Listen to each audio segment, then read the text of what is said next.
My name is Amol Nergadkar. I'm the CEO of Patient Prism, and I'm here with Kathy Lynn-Cullotta from i3 Ignite. Welcome, Kathy. Thank you. We're having lots of amazing discussions about business models and to scale operations. And this topic really is about, let's say you've built, you passed the build stage, you're at 10, 15, maybe 20 locations, and then the growth starts flattening or even sometimes going down. Sometimes your expenses start rising, EBITDA starts falling, and then you wonder, what is going on? Right. Why am I backsliding? So look, how do you kind of manage that stage of the DSOs where things are flattening and you need them to be consistently going up? Right. How do you guys help with that? So we first start looking when you're at that stage, and again, you're well past the ability for the CEO to be visiting these locations all the time, right? You have to manage more remotely, and that's a challenge, right? Sure. So one of the first things that we'd be looking at is how well is the DSO on the team addressing the complexity of the business? Because it isn't as simple as it was when there were 3 or 4 or 5 locations. Absolutely. So really trying to understand, have we made the business too complicated? Are we looking at the right data to help manage? Are we helping our people self-manage, right? So we don't have to be there and help them, they can help themselves. Right. So there's a whole bunch of things that we'd be looking at to see if the business has actually gotten too complex for the DSO team to manage. And then another area we look at would be around the continual growth of adding practices, right? So how are you doing in terms of the onboarding and integration of new practices? Because it takes a lot of attention away from the team when you're doing that. Right. When at the same time that you're adding, you need to be continuing to grow the performance of the existing base. So trying to figure out the right balance between that. Are there some things we can do to make the next 5 integrations better, smoother, faster? Are there some things we need to do back here to make sure that the existing locations are doing that? So this whole balance between adding and then managing existing becomes a real challenge that often starts to come out of whack, right? Right, and things do get sometimes not exponentially complex. Right. Because sometimes you go from 5 to 10, the problem's not double, but maybe triple. That's exactly right. That is exactly right. And so integration, you bring up a great point.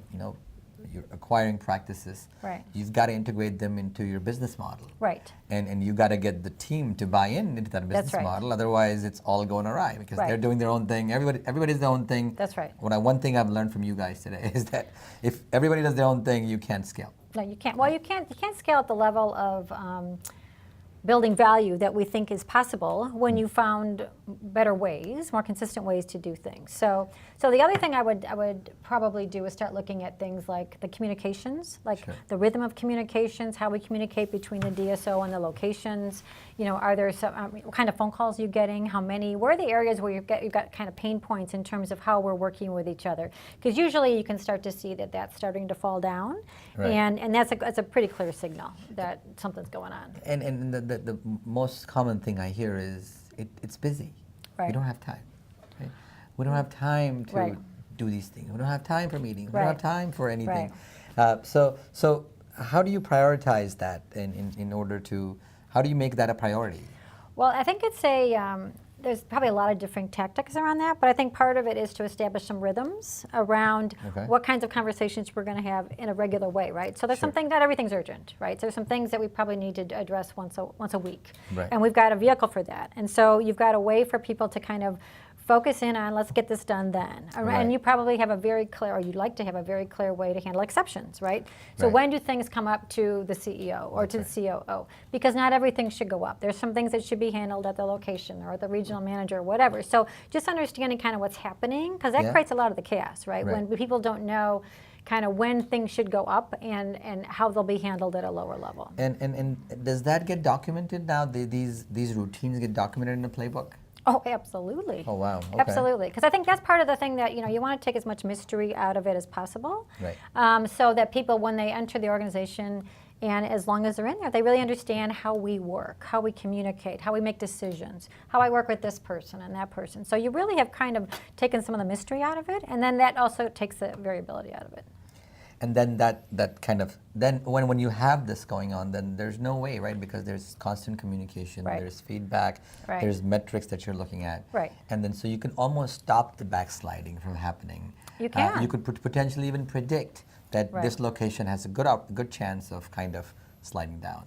Well, and if you're managing the business on data, which my partner Margaret will talk about a lot, that's how you know, right? You start to see some of these things well before they're a problem, but you can see them coming, right?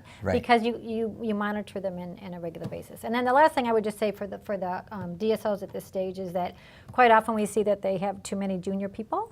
There's a point where they need to bring in more seasoned executives because, again, the business needs to be run very differently because of its size and its complexity. So that's another thing we look at if we started to see a business stalling in this time. Fascinating conversation. Thank you so much. Thank you. Thank you.